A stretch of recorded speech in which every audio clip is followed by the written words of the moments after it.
Que Dios les bendiga, mis amados hermanos en Cristo y mis amigos que ya son parte de tu canal cristiano, reflexionesdelpastor.com. Este es el pastor, evangelista y apologista cristiano evangélico Eduardo Gutiérrez. Y bueno, hoy vamos a tener un análisis del tema de la sola escritura con el catequista católico Marcos Pereira, el cual estuvo hace poco aquí con nosotros en el canal. Entonces vamos a tener un análisis sobre el tema de la sola escritura, a ver pues por qué, vamos a decir así, que en el cristianismo hay sus divergencias entre grupos, de manera especial pues en la Iglesia Católica y los grupos cristianos evangélicos y otros grupos que practicamos la sola escritura. Entonces, bueno, yo le dejo el paso a Marcos para que se presente. Sí, Eduardo. Bueno, bienvenidos todos acá en este programa de haciendo un diálogo acá entre Eduardo y yo, Marcos Pereira. Saludos a la audiencia, a todos, a evangélicos, católicos y otras denominaciones como Testigos de Jehová, a lo mejor si hay mormones, pentecostales, etcétera. Bueno, aquí la idea es hacer un análisis sobre estas divergencias, ¿no?, que tenemos entre cristianos católicos y cristianos evangélicos. Esa es la idea, ¿no? Aquí no es un ring de boxeo, no es que el que gana el mejor o que yo sea un doctor en la materia, nada de eso, sino simplemente Eduardo y yo vamos a hacer un análisis. Él me invitó a este programa y yo con mucho gusto estoy acá. Me gustaría que antes de empezar, Eduardo empiece con una oración y si gusta leemos el Salmo 94 si él quiere, si él gusta. Entonces, si quieres, Eduardo, empieza con una oración, por favor. Claro que sí, yo voy a orar y entonces tú lees el Salmo. Padre eterno, Dios de misericordia, en el nombre de Jesús, te ruego en esta hora que tú tomes el control de toda la situación de este diálogo, que tomes el control de Marcos Pereira, el control mío, el control de toda la audiencia, de los servicios de internet, de YouTube, de todo lo que nos rodee, para que todo lo que aquí se haga, sea de palabra o de obra, de pensamiento, sea para glorificar y exaltar tu santo y bendito nombre, Cristo. Te doy las gracias por esta nueva y maravillosa oportunidad que tú me das de predicar tu palabra, que sabes que es mi mayor y único anhelo. Y te ruego, Señor, que tú me uses hoy y que también uses a Marcos para declarar cuál es tu perfecta y agradable voluntad. Reprendo en el nombre de Jesús a todo lo que se quiera levantar en contra del conocimiento de Dios y en contra de la doctrina que viene de ti. En el nombre de Jesús te lo pido todo, creyendo, soberano Dios, que ya tú todo lo has hecho. Amén y amén. Gracias, Espíritu Santo, porque estás conmigo en el nombre de Jesús. Amén. Amén. Amén. Bueno, Marcos, ¿se habla de la Biblia? Sí, Salmo 95, no sé si usted es el Salmo 94, es un salmo invitatorio, ¿no?, que nos da aquí el Señor, que dice: venid, cantemos gozosos a Yahvé, aclamemos a la roca que nos salva, entremos en su presencia dándole gracias, aclamándolo con salmos, porque un gran Dios es Yahvé, Rey grande sobre todos los dioses. Él sostiene las honduras de la tierra, suyas son las cumbres de los montes, suyo es el mar que él mismo hizo, la tierra firme que formaron sus manos. Entrad, rindamos homenaje inclinados, arrodillados ante Yahvé que nos creó, porque Él es nuestro Dios, nosotros somos su pueblo, el rebaño de sus pastos. Ojalá escuchéis hoy su voz, no seáis tercos como en Meribá, como el día de Masá en el desierto. Allí vuestros padres me probaron, me tentaron aunque vieron mis obras. 40 años me asqueó esa generación y dije: son gente de mente desviada que no reconocen mis caminos. Por eso juré en mi cólera, no entrarán en mi reposo. Amén. Gloria sea al Señor. Ahí un momentico voy a chequear mi audio.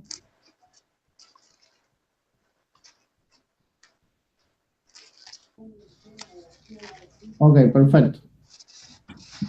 Cualquier cosa, Marco, que tú sientas problemas en el audio, hay veces Sí, que tengo un poco de problema, bueno, me avisas, Dios mediante. claro. Bueno, vamos a entrar en análisis. Yo quisiera hacerle unas preguntas bien cortas, nada técnicas, nada de dónde dice la Biblia o cosas como esas. Unas preguntas bien cortas, nada técnicas o nada que necesite un alto conocimiento, principalmente de la escritura, a, a Marcos, para que por hoy la parte mía del análisis yo la voy a llevar eh, no solo en el sentido bíblico, no solo en el sentido bíblico, sino también en el sentido lógico, porque la creación cuenta la obra de Dios. Entonces, todo lo que nos rodea tiene que ver con la obra de Dios. Y todo habla de Dios. Todo habla de Dios. Entonces, muchas veces para entender algo hay que mirarlo desde afuera. Entonces, hoy voy a dar también un prisma para que se mire la sola escritura, no solo desde ella, sino desde afuera de ella. Y yo creo que es el problema principal para los que no comprenden qué cosa es la sola escritura. Y yo voy a comenzar diciendo que la sola escritura no es negar la sabiduría que ha dejado a lo largo de la historia el cristianismo.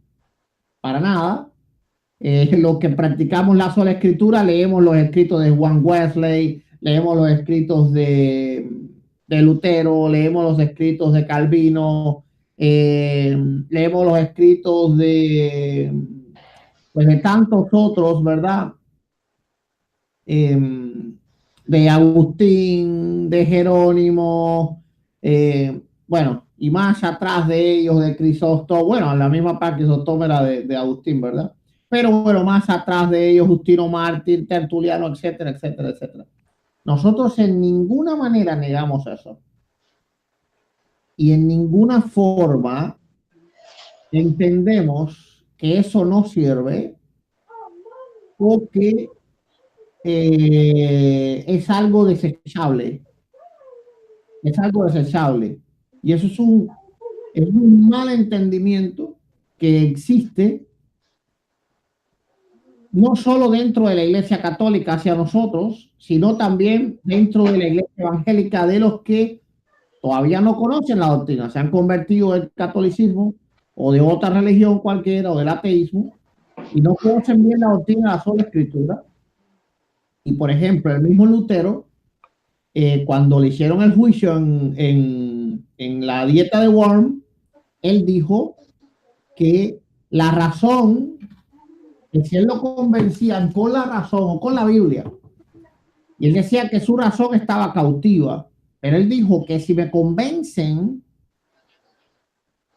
entonces no es algo tan solo de que nosotros seamos dogmáticos, en el sentido de que es solo escritura y lo demás no sirve.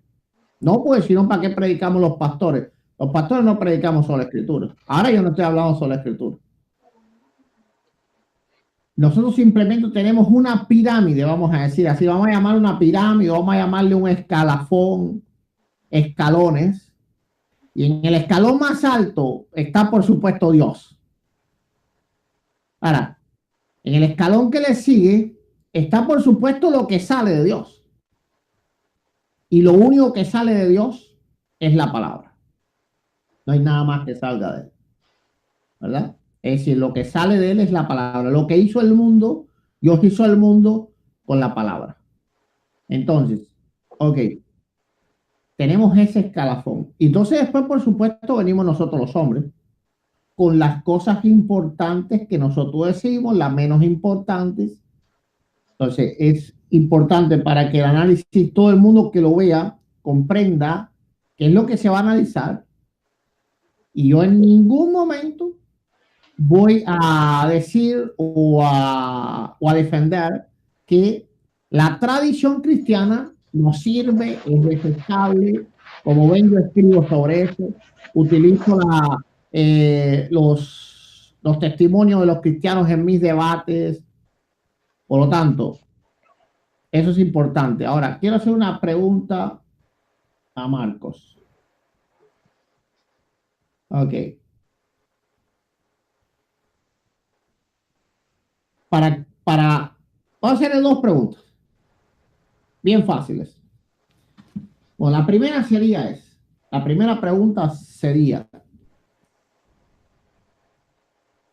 la Iglesia Católica dice que la palabra de Dios es la escritura más la tradición más el magisterio y que la doctrina católica está basada, por lo tanto, en la escritura, en el magisterio y en la tradición.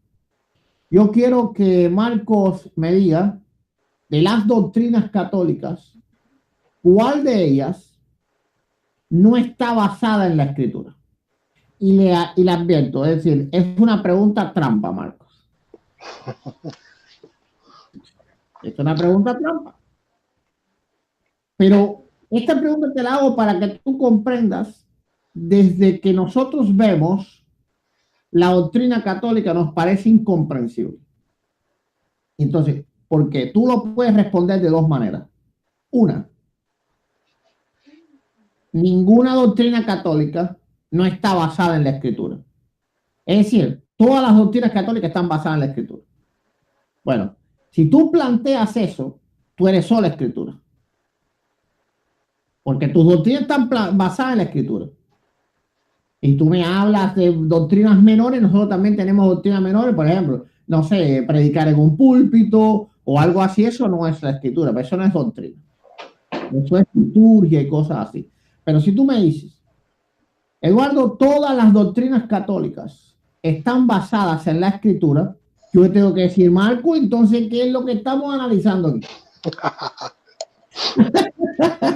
Porque si tú dices que todas las doctrinas están basadas en la escritura, eso es solo escritura. Porque entonces la escritura es la que manda y gobierna doctrinalmente a la Iglesia Católica. Ahora, ¿qué pasaría si tú me dijeras, y claro, en un debate yo no te diría que esto es una pregunta trampa, ¿verdad? Pero esto es un análisis. Si tú me dijeras, bueno, tal doctrina, por ejemplo, el purgatorio, te estoy poniendo un ejemplo, ¿no? No está basada en la escritura, tuvieras que tener tremendo cuidado en decir esto. Porque literalmente los apologistas te asesinarían, vaya, espiritualmente hablando, ¿verdad? Porque los apologistas dicen que sí está en la escritura. Entonces, te va a ser imposible responder esta pregunta. No puedes responderla. Y ahí es donde nosotros vemos que hay una ambivalencia ahí. Porque si todo es la escritura, entonces es solo escritura. Y si todo no es escritura, entonces hay que confesar y decir, bueno, hemos dicho muchas veces que la intercesión de María es la escritura, pero no es. Hemos dicho muchas veces que el purgatorio es la escritura, pero no es. Te tendría que confesar una cosa que golpearía enormemente a la apologética católica.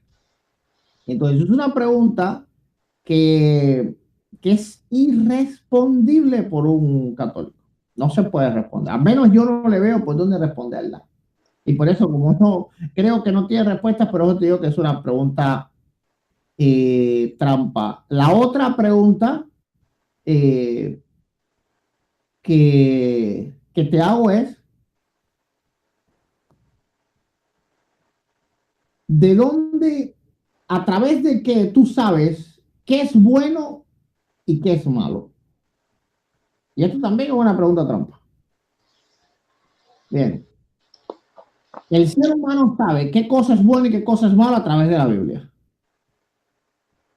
Es decir, ¿dónde dice no matarás? En la Biblia. ¿Dónde dice no adulterarás? En la Biblia. No hay fuera de la Biblia ningún reglamento moral para el ser humano. Por eso el ser humano ha tratado tanto tiempo de desechar la Biblia, de destruirla. Es decir, la persona que no es sola escritura tiene que mostrarme un reglamento moral que sea ajeno a la Biblia. Es decir, ¿de dónde podemos sacar reglas morales? ¿Por qué? Porque la sola escritura dice, ¿verdad?, que la Biblia es la regla máxima en cuanto a moralidad y doctrina. Así que para hacer un análisis de sola escritura, hay que hacer un análisis también de moralidad, porque la moralidad es parte indispensable de la doctrina. Puedes buscar ahí doctrina sola escritura y te lo va a decir. Es decir, la única regla o la regla máxima de moral en cuanto a moralidad y doctrina. Si alguien no es sola escritura, tiene que demostrar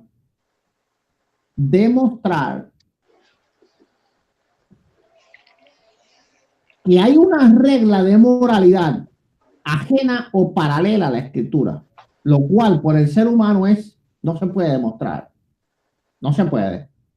Es decir, ahí donde dice no mentirás, no engañarás, no traicionarás, todas las reglas de moral del ser humano están en ese libro. Todas. Entonces, decir, por ejemplo, un ateo dice, yo no creo en la Biblia, pero sabe que lo que ella dice es lo que mide su vida.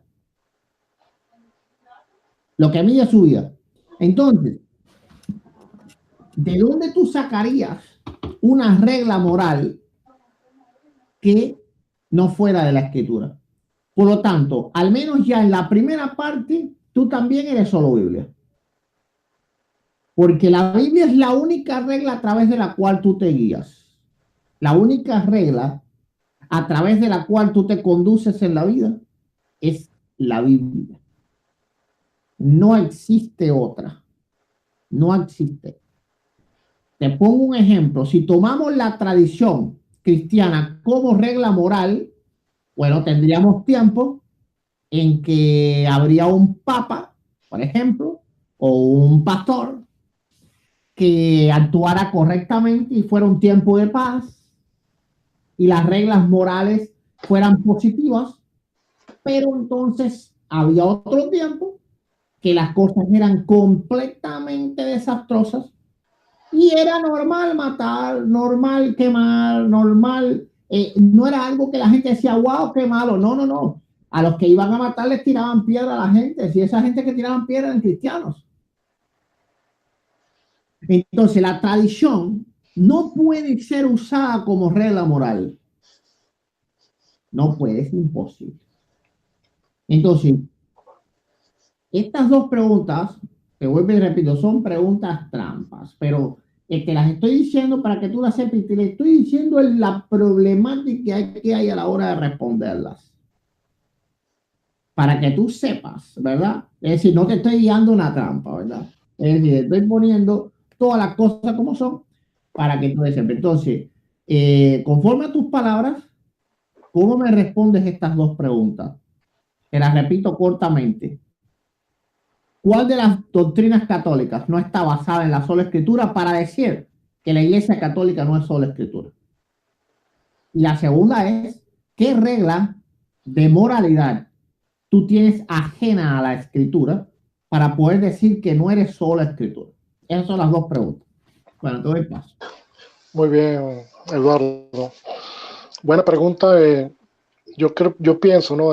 Cuando yo veo esos planteamientos, se me viene a la cabeza de que hay una mala interpretación sobre la Iglesia Católica en cuanto a la Sagrada Escritura, ¿no? Nosotros, primero, no somos en contra de la Sagrada Escritura. Sabemos que la Escritura es el alma de la teología, ¿no? Para estudiar teología tienes que estudiar las Escrituras. Eso es lo que llamamos teología positiva, ¿no? Cuando estudias las Escrituras. Nosotros tenemos dos fuentes para saber lo que Dios nos quiso decir, ¿no? Está la Biblia, por supuesto, ¿no? Antiguo Testamento, Nuevo Testamento, y está la tradición oral de los apóstoles. Allí están las dos fuentes de nuestro conocimiento, ¿no? Para saber sobre Dios, su plan, qué nos quiso decir. No somos en contra de la Sagrada Escritura, eso es mentira. Nosotros somos Biblia completamente. Lo que pasa es que también la iglesia nos da la tradición, o sea, nosotros tenemos esta pirámide, ¿no? Primero es Cristo, después viene la iglesia. ¿Por qué? Porque Cristo fundó su iglesia, nos dejó su iglesia. Después viene la tradición, porque todo fue oral, ¿no? Cristo, para empezar, no escribió nada, no tuvo ningún interés en escribir nada, y su mandato fue predicar, no fue mandar a escribir a nadie. Los que escribieron fueron los que quisieron. Entonces, claro, tenemos una tercera fuente que es el magisterio, pero el magisterio está al servicio de la Biblia. No es que el magisterio está por encima de la Biblia, sino que está al servicio de la Biblia. Entonces el magisterio, que esta palabra viene de maestro, ¿no? Es nuestro maestro, pues. Ahí están los que saben, los sabios, etcétera, ¿no? Y nos interpretan la Biblia, porque nosotros ya sabemos que este alemán en 1517, él divide la iglesia, él rompe con la iglesia, o sea, la historia lo llama como reforma de la iglesia, ¿no? Para nosotros es que dividió la iglesia y lo que llama la historia contrarreforma, nosotros le llamamos reforma, que fue el Concilio de Trenton en 1546.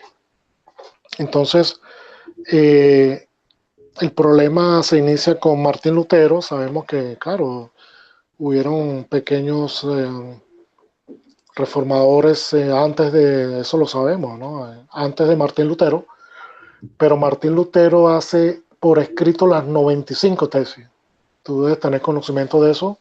Cualquiera que se quiera saber sobre las 95 tesis de Martín Lutero, simplemente va a Google y busca las 95 tesis. Ahí están los 95 planteamientos que da este doctor en teología que se llamó Martín Lutero, este alemán que rompió con la Iglesia Católica, se hastió de la Iglesia.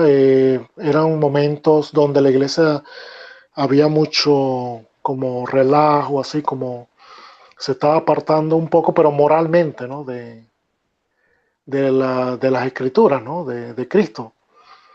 Y vino este monje, ¿verdad? Agustino, y rompió totalmente con la Iglesia Católica. Una de las cosas que él dice, que la única fuente para saber sobre Dios, sobre Cristo, la única regla de fe son las escrituras, más nada. Es la única autoridad. Allí es donde está la diferencia entre católicos y protestantes. A partir de allí, a partir de Martín Lutero, cuando él dice eso, y aparte dice, cada quien puede interpretar las escrituras. Otro error más de Martín Lutero. Por eso allí empieza todo, ¿no? Ahí empiezan las divisiones, se dividen, se aparta esta gente. Se les llama luterano porque siguen a Lutero, pero ya Lutero, después con el tiempo, ya en sus cartas, ya él, eso lo voy a leer ya después, y hoy no alcanza el tiempo, será otro día, ¿no?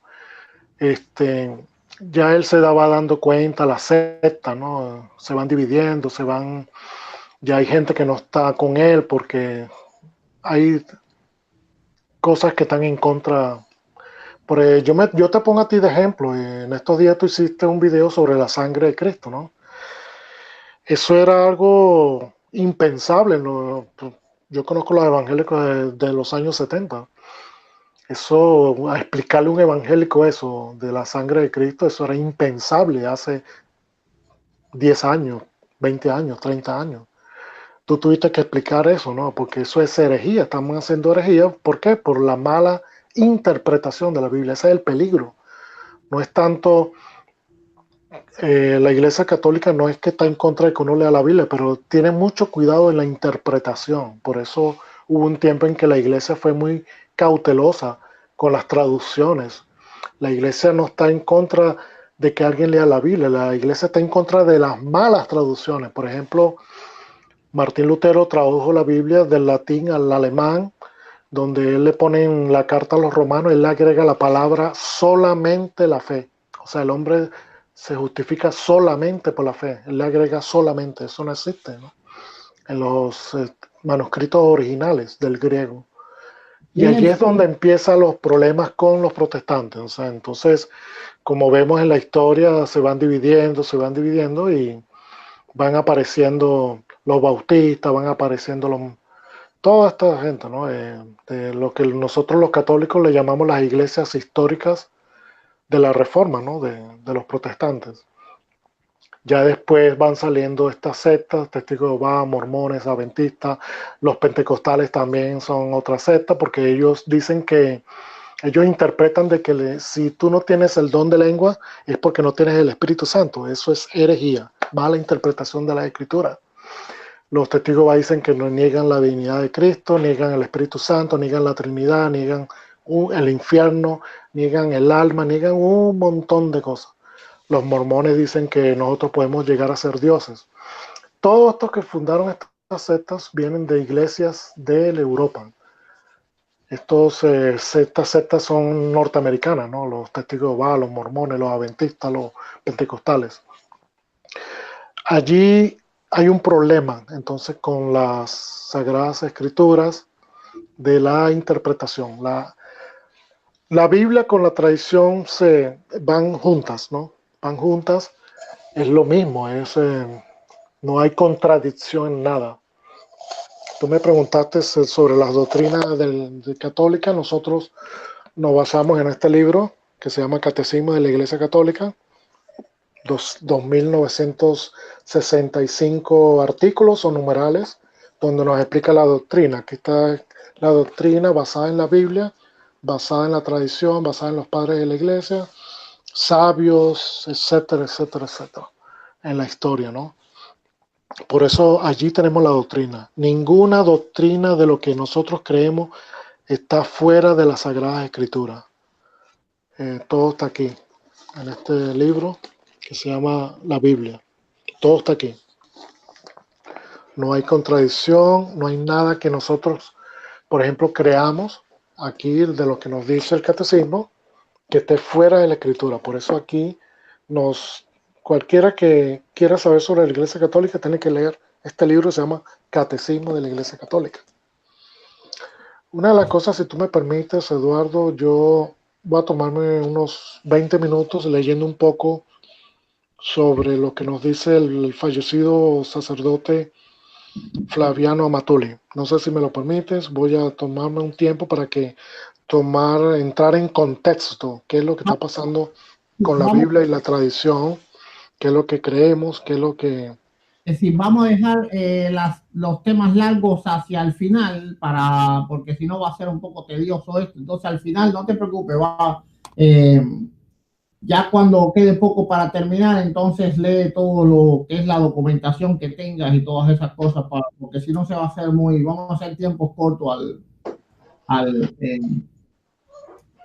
principio. Bueno, déjame acotar varias cosas sobre lo que dijiste.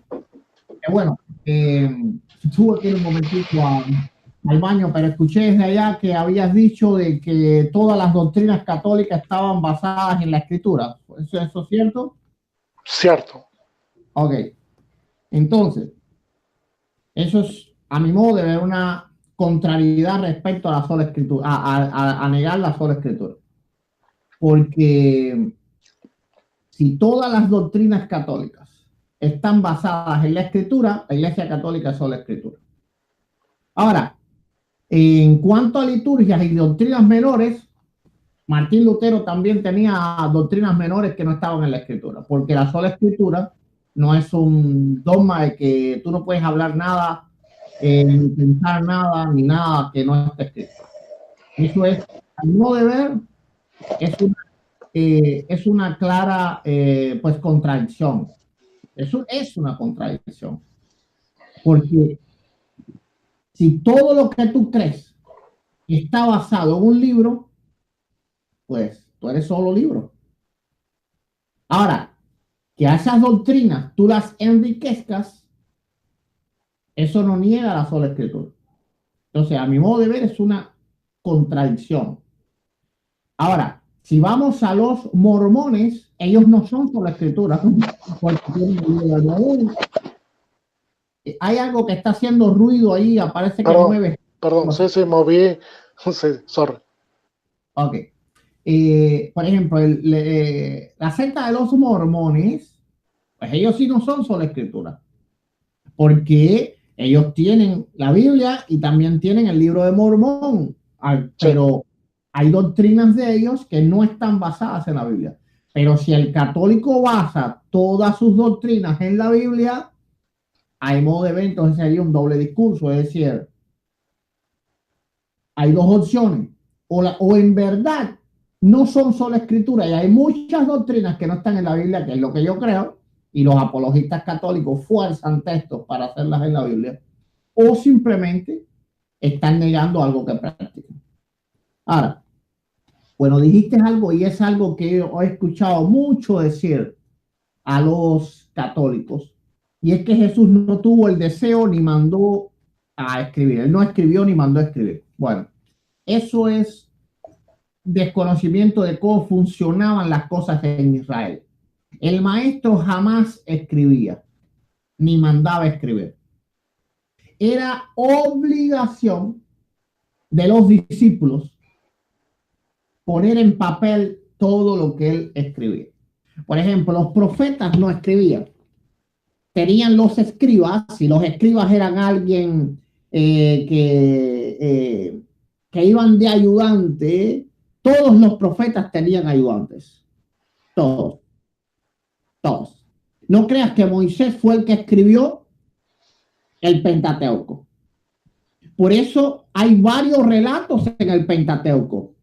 Y tú dices, ¿por qué razón hay un relato que de la creación así y por qué razón hay un relato de la creación asado? Bueno, es que así era como funcionaba el mundo antiguo. El mundo antiguo funcionaba de esa manera. El maestro no escribía ni mandaba, hey, escríbeme esto. No, no. Andaban detrás de él literalmente escribiendo. Y déjame decirte algo. Es completamente 100% seguro de que durante los 3 años de predicación de Jesucristo, sus apóstoles escribían lo que él decía en muchos grados. Si no lo hubiese sido casi imposible recordar textualmente las palabras 40 años después cuando la escribieron. ¿Verdad? Entonces, cuando ellos decían, y Jesús dijo, ¿de dónde sacaron eso? No, de la mente es imposible. No importa cuánta memoria fotográfica y cuánto ellos fueran celosos de la tradición oral, ellos no tenían tiempo para eso, porque una tradición oral era algo que se enseñaba desde niños, ellos no tenían tiempo para eso, estaban perseguidos, literalmente ellos tenían apuntes. Y lo vemos, por ejemplo, en el Evangelio de Lucas, cuando Lucas le dice a Teófilo, muchos han tratado de poner en orden todas las cosas. Vamos a hablar ahora del Evangelio de Lucas, que es un baluarte indispensable, el capítulo 1 a la sola escritura. Otra cosa que dijiste, si quiero hacer un análisis a esto, es que, oiga, de lo mismo, otra cosa que es necesario que los apologistas católicos, el pueblo católico entienda, de que los discípulos no podían escribir antes de venir al Espíritu Santo. ¿Por qué razón? Porque el Espíritu Santo es el escritor de la Biblia. Y Jesús le dijo que esperaran a que viniera el Espíritu Santo, a que ellos fueran investidos de poder. Por ejemplo, lo vemos en 2 de Pedro 1:21, que dice que la palabra, ¿verdad?, fue inspirada por el Espíritu Santo. El Espíritu Santo inspiró a santos hombres. Entonces, en el momento de Jesucristo, todavía el Espíritu Santo no se había derramado sobre la iglesia. Ellos no podían escribir escritura. Entonces hay que situar las cosas en un contexto para poder entender por qué aquella primera congregación no escribió los evangelios en ese tiempo.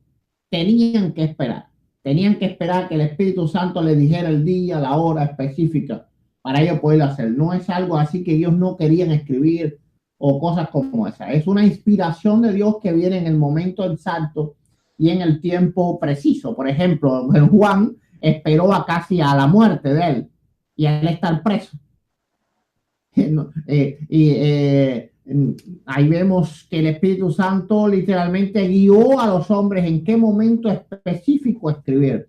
Por eso la escritura tiene un poder mucho más alto que la tradición, porque no viene de Dios, no viene de los hombres, viene de Dios.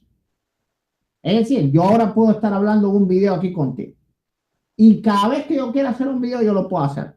Pero si en el momento de escribir la escritura, si hubiese estado en el tiempo bíblico, no hubiese sido cuando yo estimo pertinente. Siempre le digo a la gente, vean los profetas menores, ellos son baluarte indispensable de la sola escritura, los profetas menores, porque sus libros son tan pequeños y eso te hace una pregunta.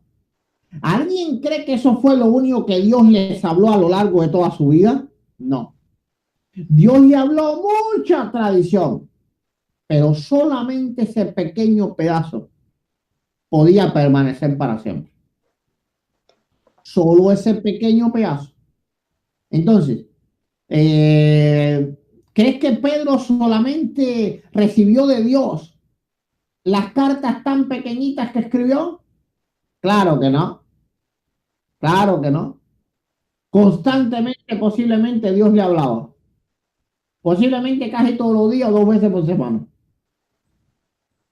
Pero solamente esa parte se podía escribir. En el pueblo de Israel había una costumbre muy importante, hay que aprenderla, y es que era prohibido escribir algo que no fuese escritura. Prohibido. Prohibido. Por eso los judíos no aceptan los deuterocanónicos. Porque en ese periodo del silencio estaba prohibido escribir. No se podía escribir. El que escribía estaba violando la ley de Dios. Y si alguien viola la ley de Dios, no puede ser profeta de Dios.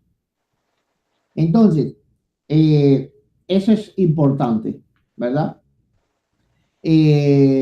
Otro argumento que ponen mucho los católicos, si quiero acotarlo, analizarlo, es algo que tú dijiste, como de que la sola escritura, vamos a decir que produce secta, todo el mundo esté interpretando lo que dice, entonces es importante la tradición. Bueno, si tú lees la tradición, Marcos, te das cuenta que aquellos primeros hombres tenían el mismo problema que nosotros. Y era que unos creían una cosa y los otros creían otra. En la batalla, por ejemplo, San Agustín tuvo varios debates teológicos, varios. Debatió contra los norteafricanos, aunque él también era norteafricano, ¿verdad? Pero debatió contra ellos. Tertuliano debatió, Justino Mártir debatió. Imagínate, Orígenes tuvo grandes debates. Y si hay debate, no hay consenso. Si hay debate, no hay consenso. Entonces, cientos y cientos de años antes de Martín Lutero, no era nada diferente. Absolutamente nada. Ahora, la iglesia católica instauró algo en el siglo IV y es la excomunión. Y bueno, luego la Inquisición. Entonces, si ahora mismo, Marcos, tú tienes la libertad en este tiempo de literalmente, siendo católico, disentir de cierta y determinada doctrina católica, aunque las reglas morales tuyas no te permitan, en tu mente, en tu corazón, tú puedes decir, esto como que a mí no me huele bien. Eso tú lo puedes hacer ahora. Pero si nos trasladamos 700 años atrás, Tú no lo podías hacer. No podías disentir absolutamente en nada. Ahora las personas le escriben cartas al Papa, los católicos. No estamos de acuerdo con esto. Martín Lutero no pudo hacerlo. Martín Lutero ni siquiera envió la carta. Martín Lutero la clavó en una iglesia y fue suficiente para que lo llevasen al juicio de la Inquisición y lo obligasen a retractarse. Ahora, nótese o nota, por ejemplo, cuántas cartas le han enviado al Papa católicos criticándole, criticando doctrina de la iglesia, criticando cambios en la liturgia. ¿Ves?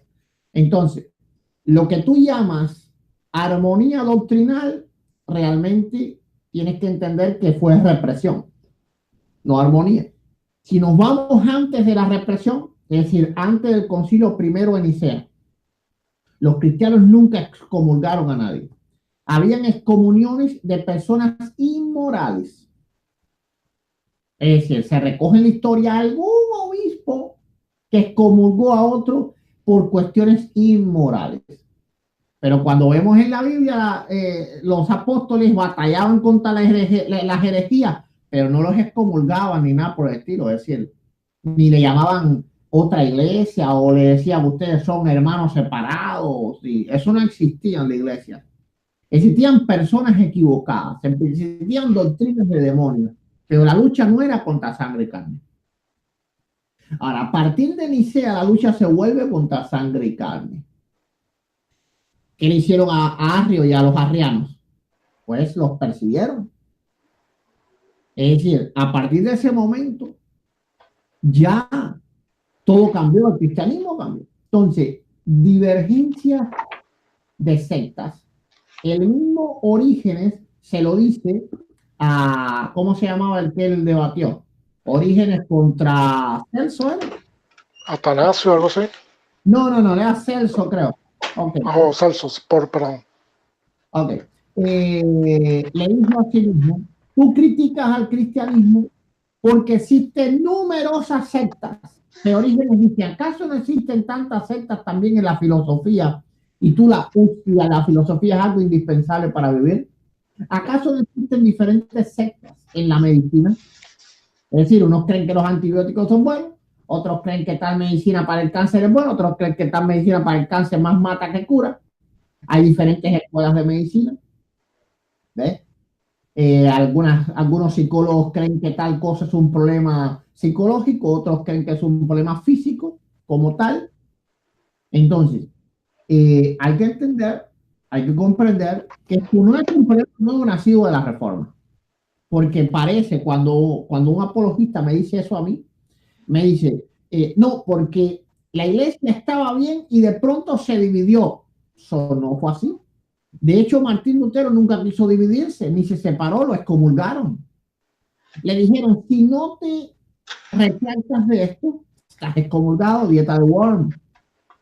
Entonces, no fue algo que Martín Lutero dijo, yo quiero separarme de la iglesia católica. No, la iglesia católica a partir de que nace en el siglo IV comienza a excomulgar. Entonces, ahora mismo, tú hoy mismo, en este día, tú dices, Eduardo, yo entiendo que lo que tú estás diciendo es real y quiero convertirme a cristiano evangélico, y el Papa te ve al momento de excomulgado, o el obispo te ve. Literalmente en la época bíblica no era para nada así. El apóstol Pablo, Marcos, tuvo que defender su ministerio. Nadie estaba seguro en aquel tiempo. Nadie era cardenal, vamos a decir así. Y el obispo es cuño, porque no se puede equivocar. El propio Pablo defiende su ministerio porque no lo querían reconocer como apóstol. Entonces, si a un apóstol no lo quieren reconocer como apóstol, entonces habían divergencias, Marco. Pero es una idea que tiene el catolicismo o que han los apologistas católicos hecho creer al pueblo católico. De que todo iba bien, llega Lutero y se fastidia el asunto. Pero no fue así. Si tú lees bien la historia hacia atrás, ves a Tomás de Aquino. ¿Qué hacía Tomás de Aquino? Era un apologista. Era un apologista Tomás de Aquino. ¿Qué hacía San Agustín? Era un apologista San Agustín. ¿Por qué se llamaron los padres apologistas a Justino Mártir, a Tertuliano, a Orígenes? Porque eran apologistas. Entonces, si hay apologética, hay sectas. Ojo, secta no es una palabra negativa, sectas son grupos. ¿Ok? Entonces, había tal grupo y tal grupo y tal grupo, y todos eran la iglesia de Cristo, no había hermanos separados. No había hermanos separados. Ahora, hacíamos como tú y yo estamos haciendo ahora. Es decir, literalmente, bueno, vamos a ver, vamos a exponer la Biblia, a ver quién tiene la razón. ¿Qué dijo San Agustín a los norteafricanos? Importante eso, lo que dijo San Agustín. No recuerdo textual la cita, pero dice lo que dijo.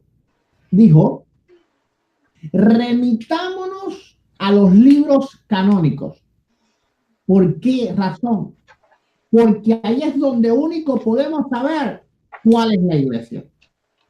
Eso lo dijo San Agustín cuando tuvo el debate con los norteafricanos que pensaban que ellos eran la iglesia. ¿Me entiendes? Entonces, bueno, quería acotar esos puntos y llegar a un entendimiento de que es un error pensar que el problema nace en la reforma. Y vamos atrás, el problema estaba también. Han pasado 500 años de la reforma y el problema sigue. Inclusive dentro de la Iglesia Católica. ¿Cuántas veces el Papa ha dicho, dejen a los teólogos discutir sobre las cosas? Es decir, dentro de la Iglesia Católica hay divergencia respecto, por ejemplo, si aceptar mujeres sacerdotes, si aceptar homosexuales, si perdonar el aborto, si tantas cosas, comulgar a casados, es decir, a recasados. Hay tantos debates teológicos dentro de la Iglesia Católica que eso prueba de que realmente el cristianismo necesita la Biblia. La tradición no resuelve eso. Porque si vamos a la tradición, ¿a quién le creemos? A Tertuliano, ¿en qué tiempo? En el tiempo que nos conviene la opinión de Tertuliano.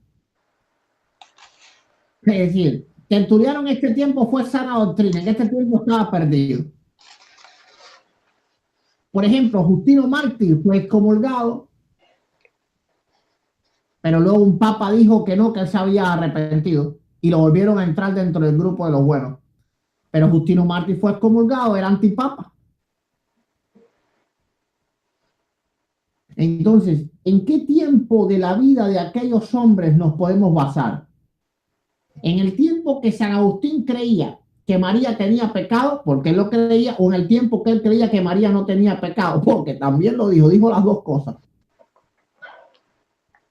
¿En cuál de los tiempos? Entonces, la tradición es muy ambigua, pero cuando tú te basas en la escritura, Marcos, si la lees tú ahora, va a decir lo mismo que si la leen tus nietos.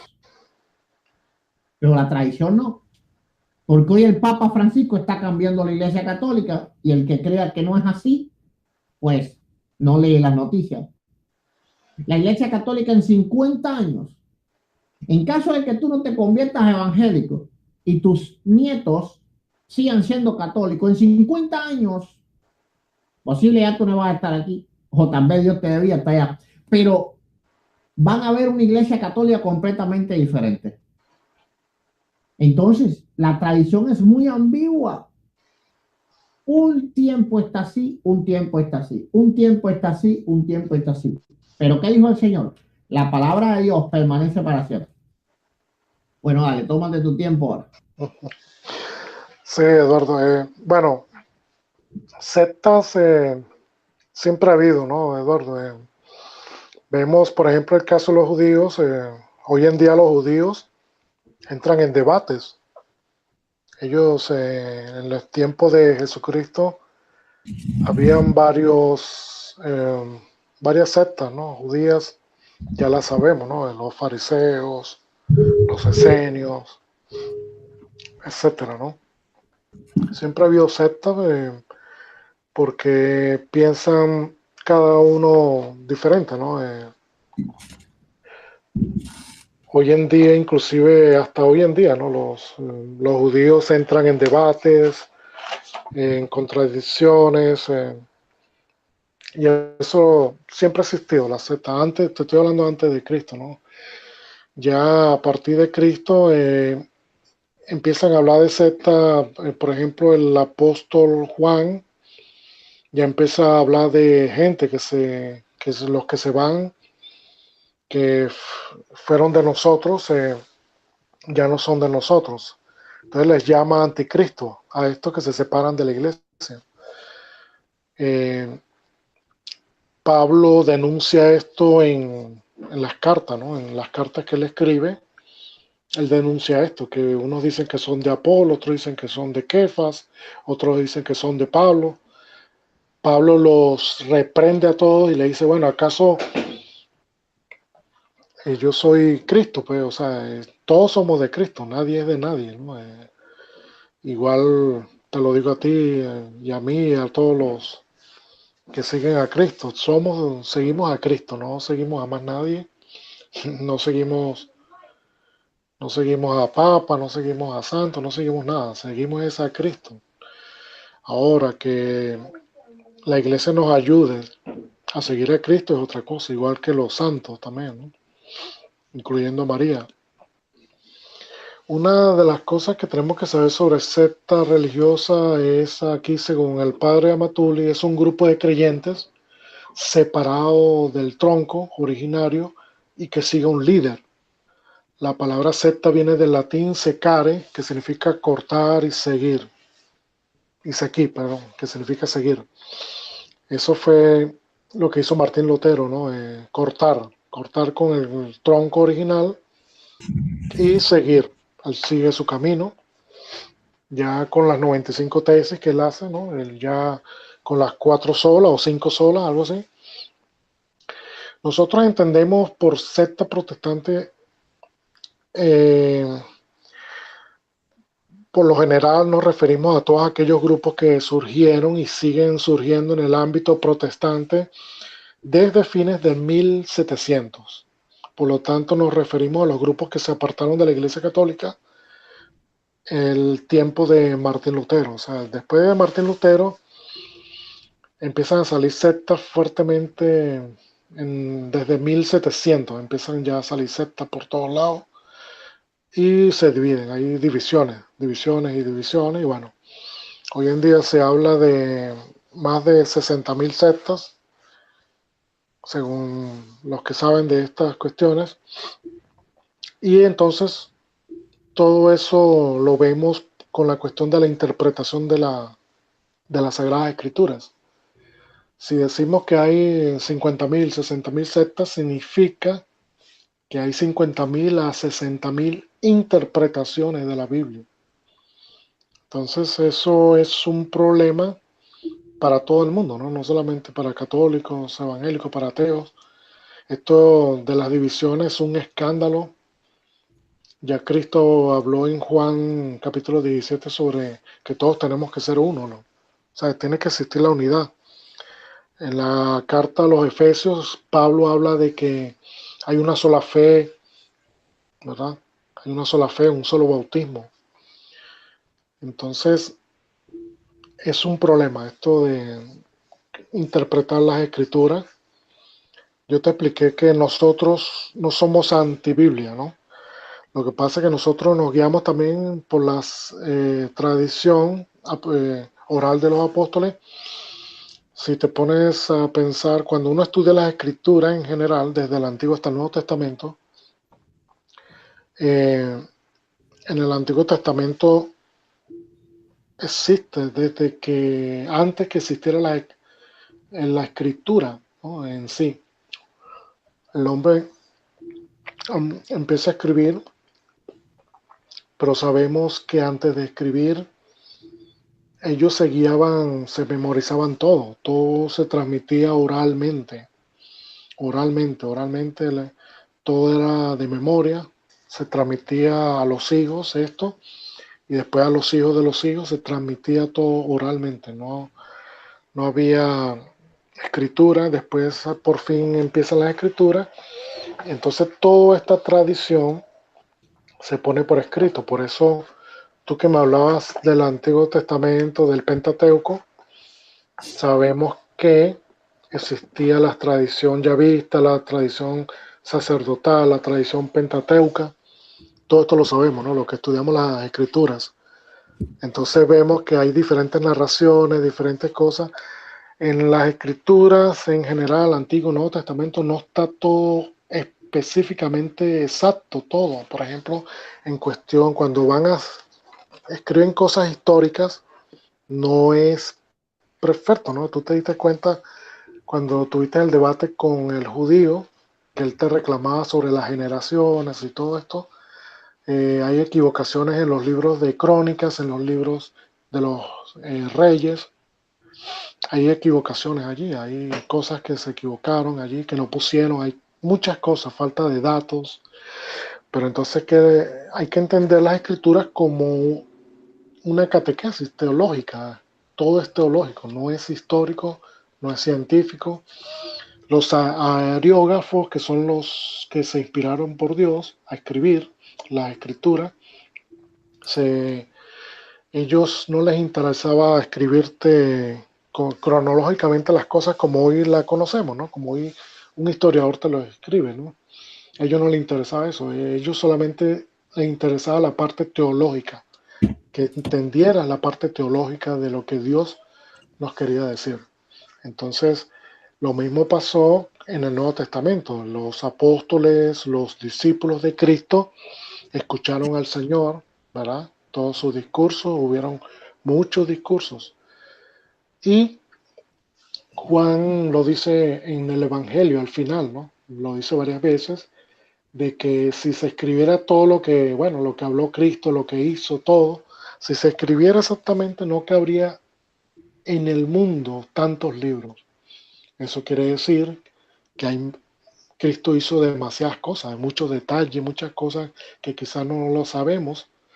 Entonces, pero los evangelistas no les interesó escribir todo, exactamente todo, sino que escribieron lo fundamental, lo que ellos querían transmitir, los fundamentos, ¿no? Del cristianismo, lo que Dios quiso decirnos a nosotros. Vemos que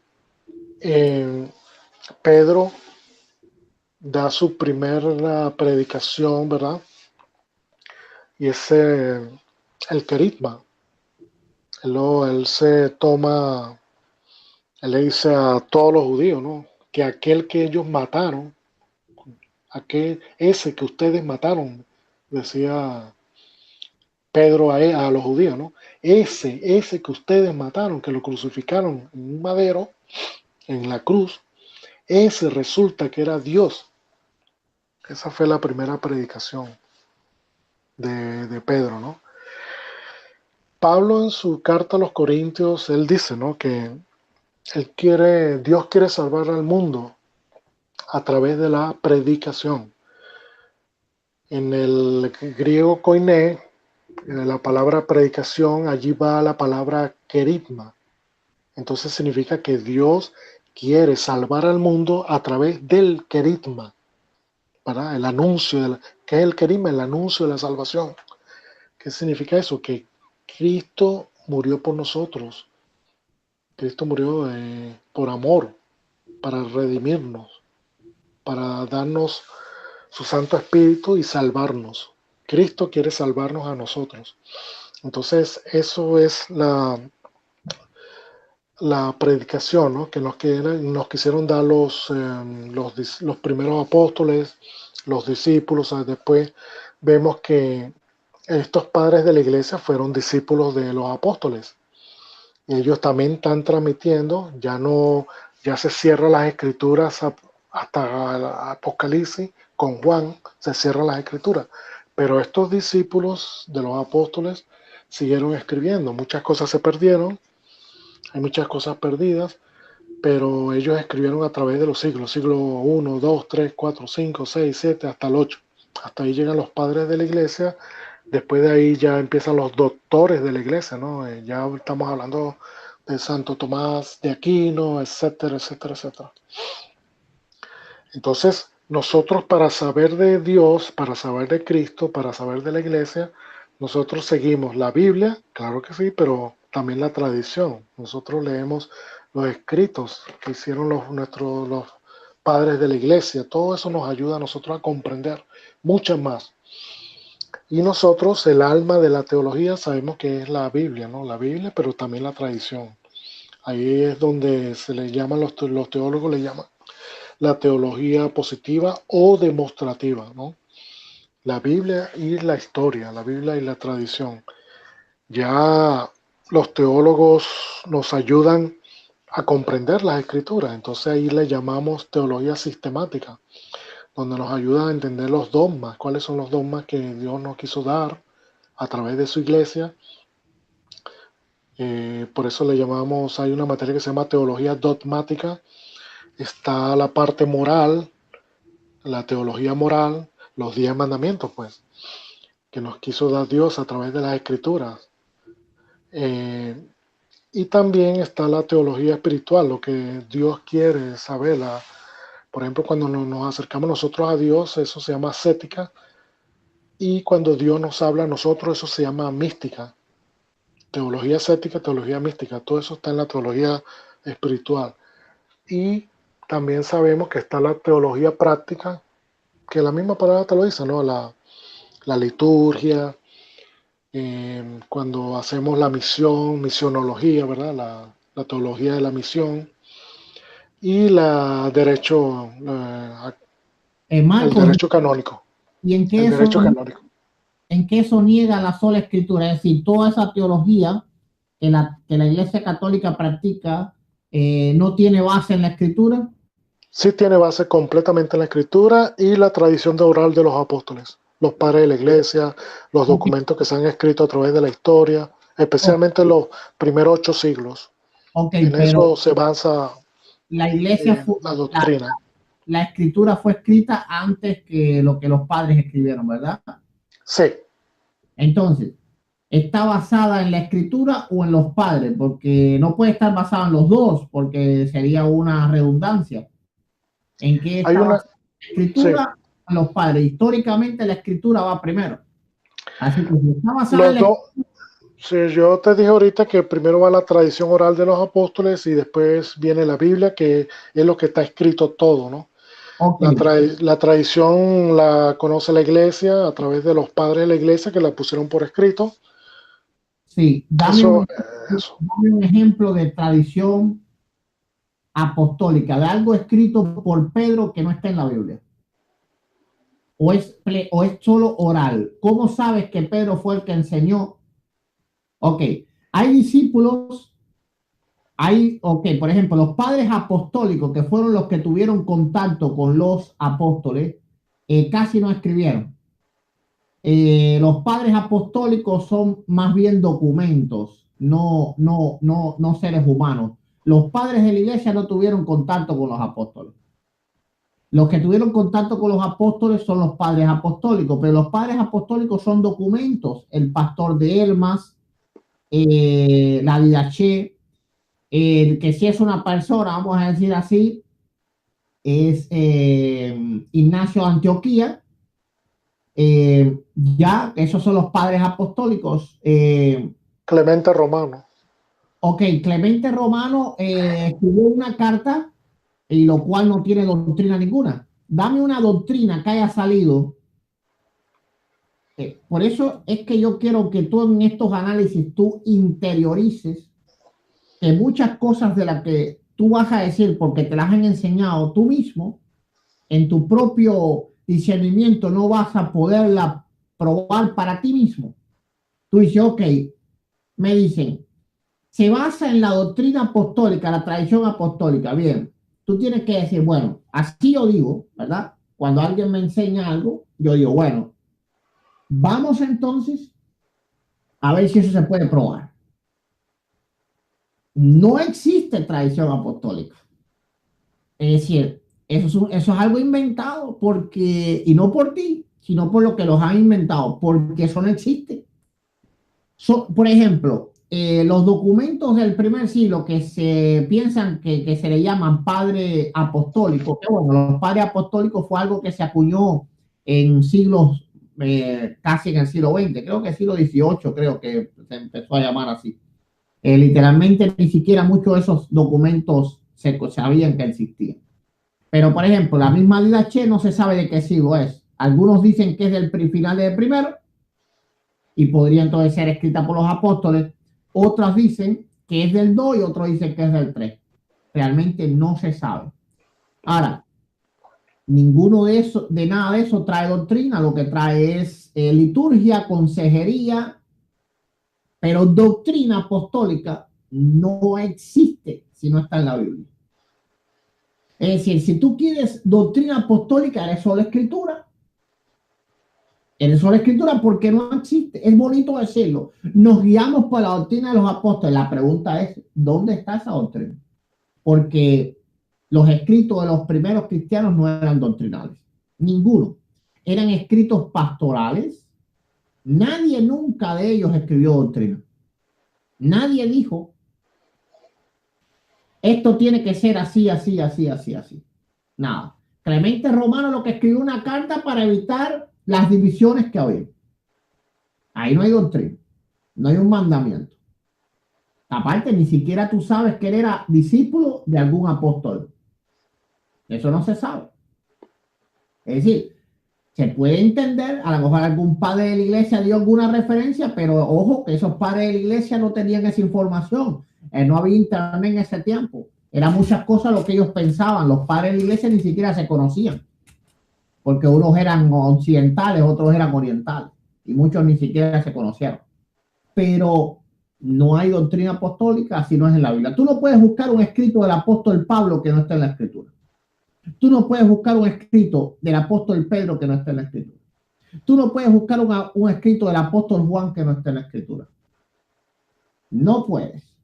Ahora yo te voy a poner algo en pantalla, porque vuelvo y repito, Marcos, yo te exhorto a que hagas un análisis en esos mismos documentos que tú recoges de las páginas de apologética católica, de libros. Yo te exhorto a que esos documentos tú los pongas a prueba, como por el fuego, como dice la Escritura. Por ejemplo, tú diste una referencia a qué cosa es secta, y me imagino que eso lo leíste en una página católica.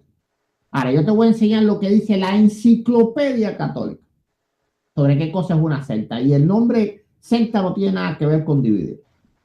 Cero tiene que ver. Te voy a enseñar ahora en la pantalla la Enciclopedia Católica. A mí me gustan las fuentes, buscarlas. Yo siempre le he dicho a los católicos, dejen de leer apologética católica en internet, vayan y léanse la misma enciclopedia católica, no lean una enciclopedia cristiana, léanse la enciclopedia católica, porque la enciclopedia es algo más serio, aunque he visto sus cosillas, pero es algo muchísimo más serio. Te lo voy a poner en la pantalla para que tú mismo lo leas. Entonces tú entiendas que sectas no tienen nada que ver con lo que tú tienes la idea de qué cosa es una secta. Voy a ponértelo aquí. Bueno, espero que... Dime si la estás mirando. Sí, bueno, se ve un poco borroso, pero vas a tener que leerlo tú, no sé. Voy a mejorar la calidad del video. ¿Y ahora? Un poquito mejor, sí. Bueno, de todas maneras yo lo voy a leer. Dice la palabra secta, esto es así prensa / wiki / secta. Enciclopedia Católica, etimología y significado. La palabra secta no se deriva, como afirman algunos, de secare, cortar, dividir, sino de sequi, seguir. Es decir, tú diste los dos significados, uno real y el otro que no es real. El otro que lo inventó un apologista católico. Esto está en la Skit Etymological DIC de Oxford 1898. En la lengua latina clásica, secta significaba el modo de pensamiento, la manera de vivir, y en un sentido más específico designaba el partido político al cual uno había jurado lealtad o la escuela filosófica cuyos principios había abrazado. Etimológica, el término no tiene ninguna connotación ofensiva. Es decir, aquí puedes leer todo lo que quiere decir secta para que veas que no tiene nada que ver con dividir o que Martín Lutero fue el que creó toda esta confusión y todas estas sectas que alude la Iglesia Católica que existe. No, no tiene nada que ver con eso. Déjame volver a la cámara mía. Ok, entonces, por ejemplo, dices que hay montones de números de sectas y eso quiere decir que hay montones de números de interpretaciones de la escritura. Yo quiero, Marco, que tú seas sincero contigo mismo, porque así es como único tú realmente vas a poder tener una conciencia, aunque sigas siendo católico, de en qué te han dicho verdad y en qué no te han dicho verdad.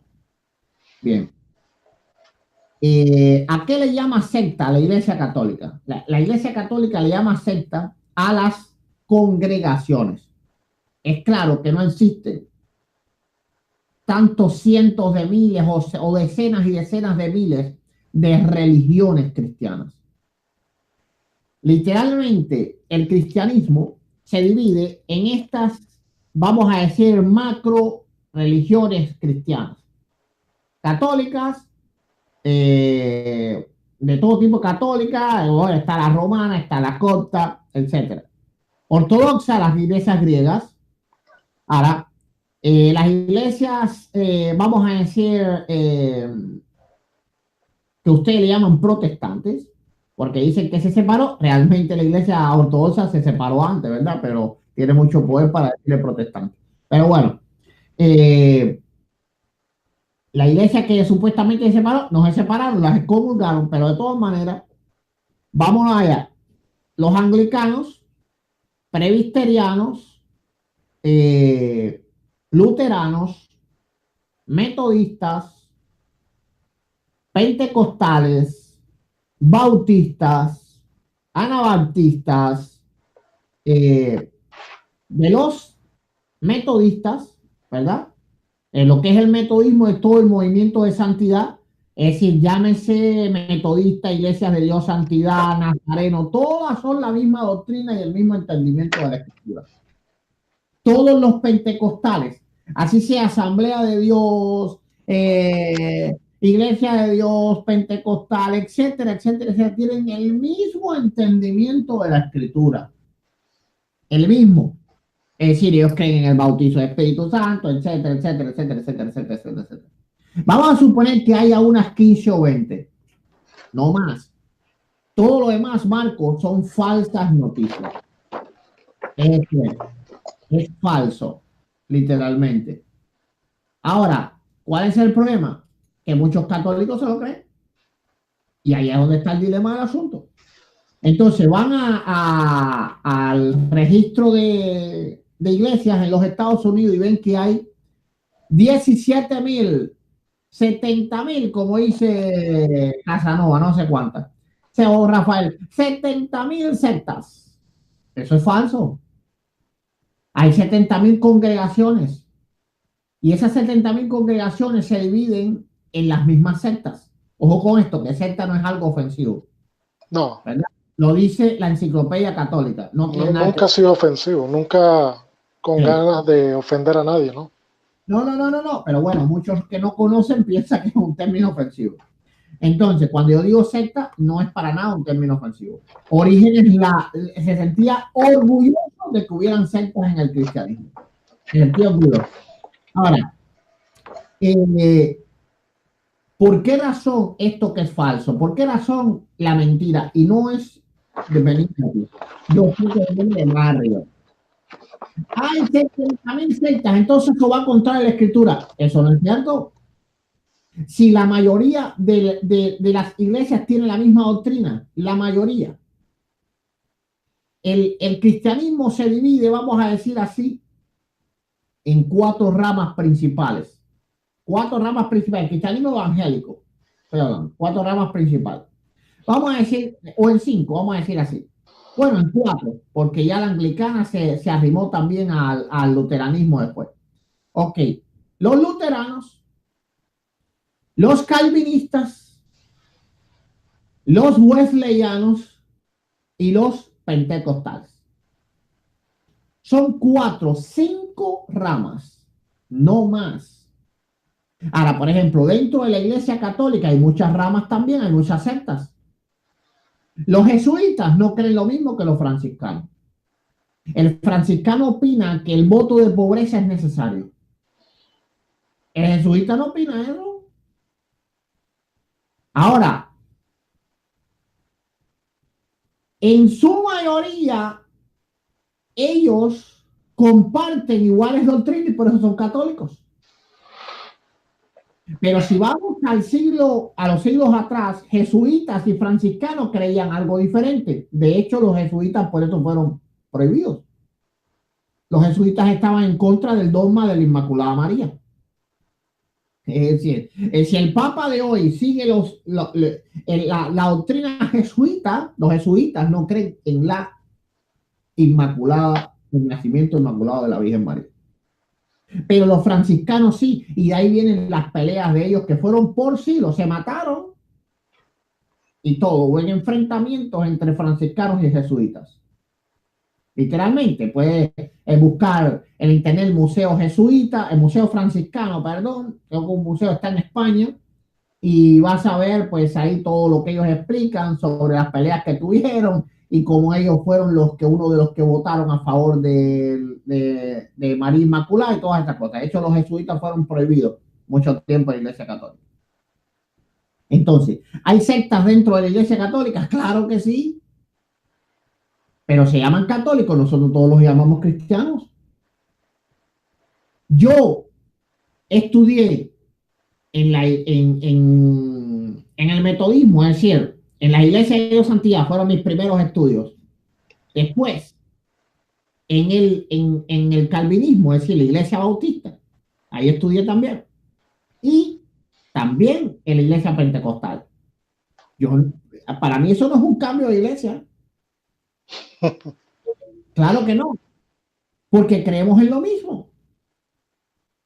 La única diferencia que tenemos es algo netamente litúrgico. Que el bautista es más callado. Espérate, yo te explico ahora la diferencia que hay entre todas. Ok. Que el bautista es más callado, que el pentecostal es más ruidoso y que el metodista es un término medio entre uno y el otro. Es como la balanza, ¿verdad? Como mismo, no es igual una iglesia de rito tradicional católico romano a una iglesia carismática. No es igual. No hay nada, es igual. Literalmente una está llena de imágenes por doquier. Tiene imágenes, más imágenes que personas dentro. Y la otra está vacía de imágenes. Y tal vez tienen una Virgen María o tal vez tienen un Jesucristo o una cruz. ¿Bien? Ahora, las diferencias doctrinales más grandes, ¿verdad? Está en una sola cosa. Diferencias grandes doctrinales están en una sola cosa. O en dos cosas, una más grande y otra más pequeña. Dentro de las iglesias cristianas solamente hay dos diferencias. Una es respecto a si la salvación se pierde o no se pierde, que en realidad no hay diferencia en eso. Hay diferencia, vamos a decir, en la grey que desconoce, pero en los grandes teólogos no hay mucha diferencia. ¿Por qué razón? Porque, por ejemplo, el calvinista que realmente sabe, lo que entiende es que la salvación no se pierde porque nunca se ha recibido, porque realmente el cristiano no es un cristiano sincero. Entonces, si ahora un calvinista te ve a ti, calvinista real, es como en el catolicismo. Tú le preguntas doctrina a un creyente católico y no va a saber nada. Yo sé más de doctrina católica que la mayoría de los católicos posiblemente en el mundo. Posiblemente no haya leído más doctrina católica que la mayoría de los católicos. Lo mismo ocurre que en la iglesia cristiana. Lo mismo.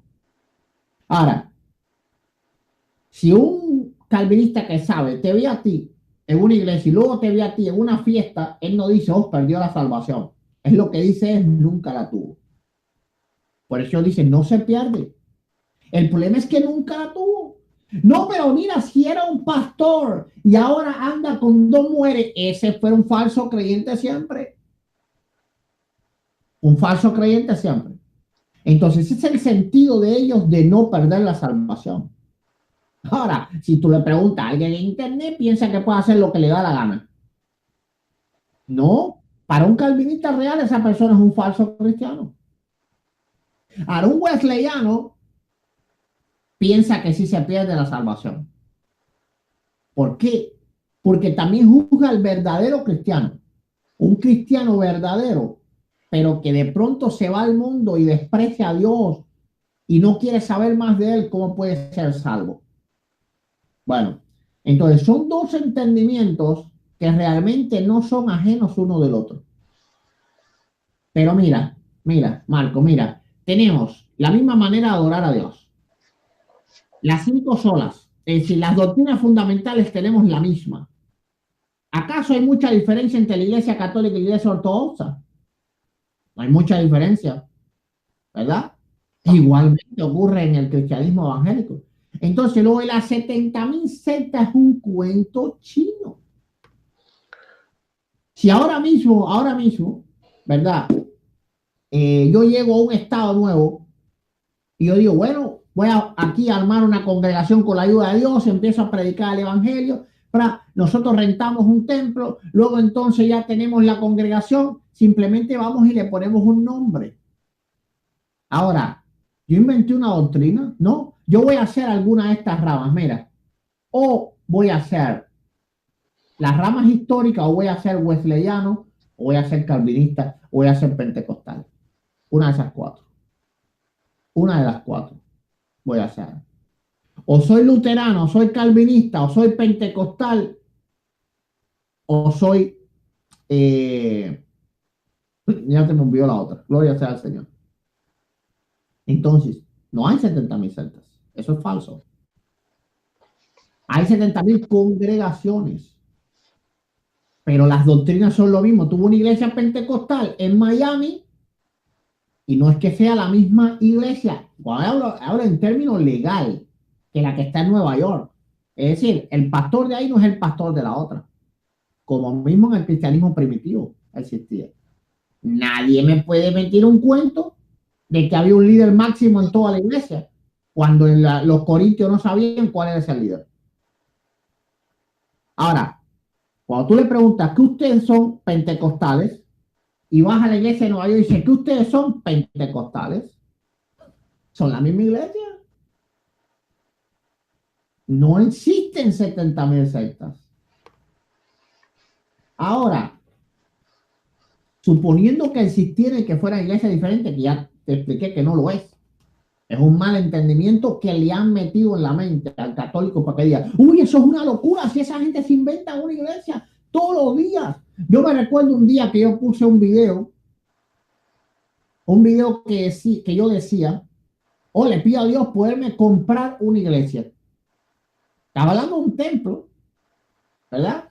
Y ahí salieron los católicos, mira, para eso los protestantes compran las iglesias, como si fuera un mercado de iglesias, mercadoiglesia.com.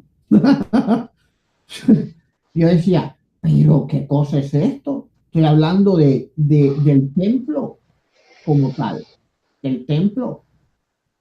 Entonces, es como mismo, yo siempre le digo a los hermanos, mira, cuando te enfrentes a alguien como Luis Tora de Batiliel te dice, ¿cómo se llama tu iglesia? Tú dices, no, ¿cómo se llama esta que estamos aquí? No esta iglesia católica, neque. ¿Cómo se llama el templo? Ah, no, el templo se llama Nuestra Señora de los no sé qué. Ah, bueno. Mi iglesia se llama la Iglesia de Cristo. No, pero ¿cómo? No, el templo donde yo me congrego. Ríos de agua viva. Ríos de agua viva. Entonces, ¿somos la misma iglesia? ¿No somos 70.000 sectas? Eso es falso. Porque si no, entonces yo no me puedo congregar en la otra. Ahora, agárrame a mí congregado en una iglesia ortodoxa, ni muerto. Es decir, pues me tiene que matar afuera en la de eso para que yo vaya y celebre una misa en una iglesia ortodoxa. Pero yo lo mismo, yo casi todas las semanas ministro de iglesias diferentes. Hago la voz de evangelista. Y lo mismo predico en luteranos, en calvinistas, en pentecostales. Yo no estoy entrando a otra iglesia, porque si no, yo no voy. Dile a los testigos de Jehová que me inviten para que vean a los convertidos. Entonces, cuando tú entras a una iglesia católica, ¿tú miras cómo se llama? No. ¿Estás entrando a la iglesia católica? Ah, pero esa es la iglesia de San Juan Damasceno. Ah, pero de la señora de Guadalupe. Te están dando marcos. Ahora, ¿en qué contradice eso la sola escritura? No lo contradice en nada. Más bien, si toda la cristiandad fuéramos sola escritura, no existiera nada de esto. Porque cuando Martín Lutero escribió las 95 tesis, ¿qué fue lo que él dijo? Él pidió una audiencia con el Papa y se la dieron. No se la dieron. ¿Y qué él dijo en la dieta de Warren? Mi razón, mi conciencia está cautiva de la escritura. Muéstrenme con ella y yo me retracto. Así que si hubiese venido un super teólogo católico y le hubiese dicho, a ver, Martín, mira, aquí dice la Biblia esto, esto, esto y esto y esto, entonces no hubiesen habido divisiones. Entonces, más bien las divisiones han sido porque los seres humanos no estamos dispuestos a que los hombres nos impongan cosas que Dios no ha impuesto. Pero tú no crees, Marco, dime la verdad. ¿Tú crees que si la Biblia dijera venera a los santos difuntos, yo no lo hiciera? Es que realmente, A lo que lo si hiciera. yo te mostrara, si tú leyeras Macabeo, ahí te vas a dar cuenta que Okay. no hay ningún problema. Bien, Pero como no tienes Macabeo en Reina Valera, vamos a Macabeo. yo pienso que por eso no.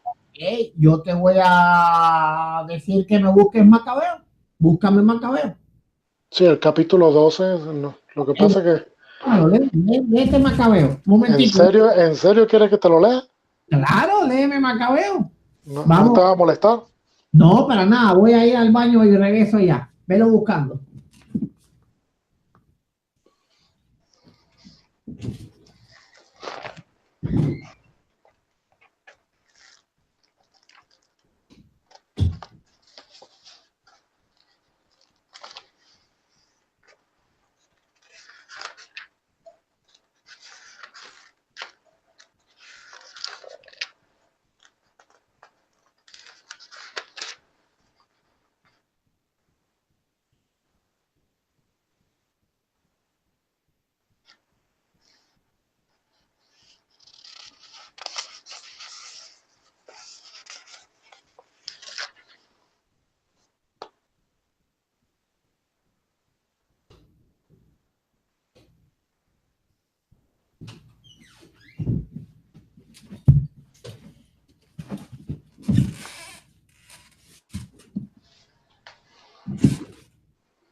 Bueno, segundo libro de los Macabeos, capítulo 12. Voy a leer desde el 38 hasta el versículo 46. Ok, trata de hacerlo lo más rápido posible para agilizar el tiempo. Segunda, Sí, capítulo 12, ¿a partir de qué verso? 38. 38 hasta el 46. Okay. Dice, sí, habla de los sacrificios por los muertos. Okay, Judas vamos. después de... Sacrificios por los muertos, ¿no? Ok. Judas, después de reorganizar el ejército, se dirigió hacia la ciudad de Odolán, Al llegar el día séptimo se purificaron según la costumbre y celebraron allí el sábado. Al día siguiente fueron en busca de Judas, cuando se hacía ya necesario, para recoger los cadáveres de los que habían caído y depositarlos con sus parientes en los sepulcros de sus padres.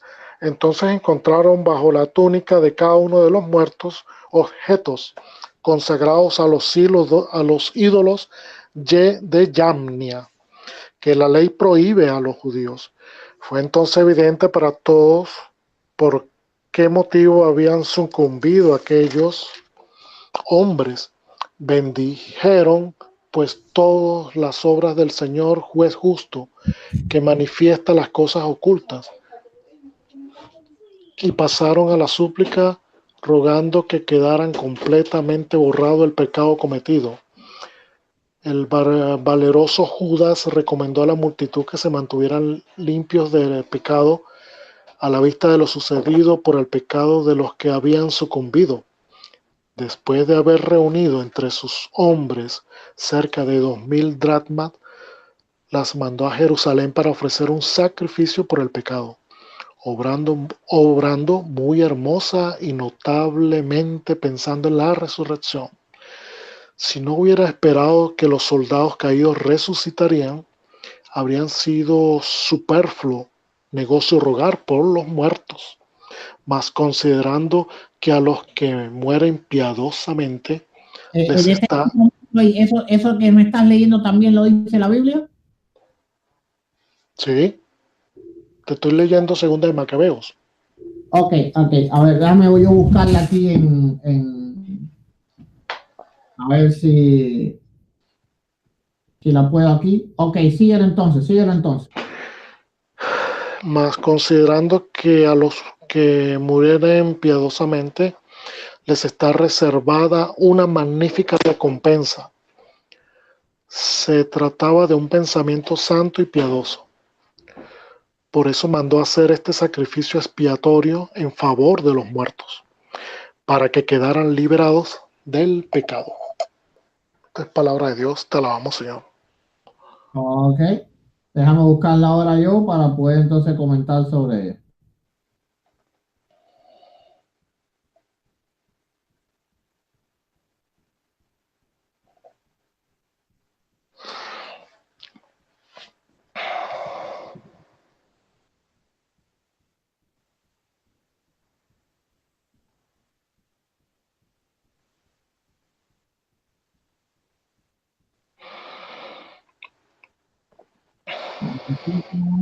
En la Biblia de las Américas no está, en Dios habla hoy debe estar.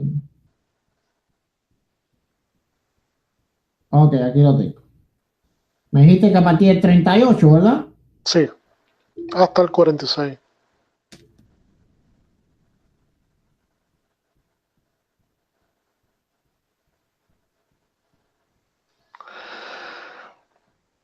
Ok, bien. Vamos entonces a analizar Segunda de Macabeo. Bien, desde el hecho partimos, ¿verdad? Que es un libro escrito por judíos que los judíos no reconocen como palabra de Dios y que en la misma Iglesia Católica ha habido durante siglos hubo divergencias sobre eso y que los mismos códices, que tú sabes que no todos no los contienen, porque no solo hay 2 libros de Macabeo, hay 4 libros de Macabeo. ¿Ok? Entonces, ¿cuáles de los libros son verdad? Porque el Alejandrino tiene unos, y el Códice Vaticano tiene los otros diferentes. Y varios códices no tienen ninguno. Y hay que entender que los códices esos son de los siglos XIII, XIV, así que se nota que en la época ya católica muchos no creían en estos libros. Pero bueno, no entremos ahora en eso. Vamos a analizarlo como si fuera de la Biblia, vamos a decir así. Vamos a analizarlo aquí. Primeramente, número 1. ¿En qué época ocurre esto? Bueno, esto ocurre en la época antes de Jesucristo, ¿sí o no? Sí. Sí. Bien. Entonces, Si ocurre en la época antes de Jesucristo, ellos los muertos en ese tiempo no iban al cielo. ¿Estamos claros en eso, verdad? Ajá. Ok. Entonces, ¿dónde estaban ellos? En el Hades. Bueno. Seol, sí. Ok. Entonces, el Señor Jesucristo en Lucas capítulo 16, ahora busca capítulo 16, Lucas 16.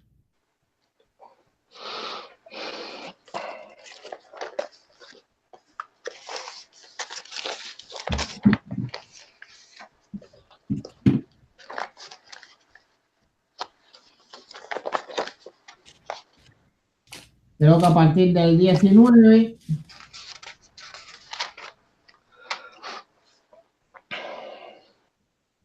Sí, el rico malo y Lázaro el pobre, ¿no? Perfecto. Ok. La parábola. Exactamente. Entonces,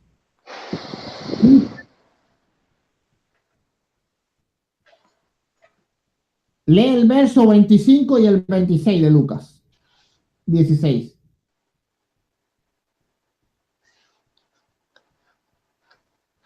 Perdona, ¿cuál versículo? 25 y 26. Pero Abraham le respondió: Hijo, recuerda que recibiste tus bienes durante tu vida y Lázaro, al contrario, sus males. Ahora pues él es aquí consolado y tú atormentado.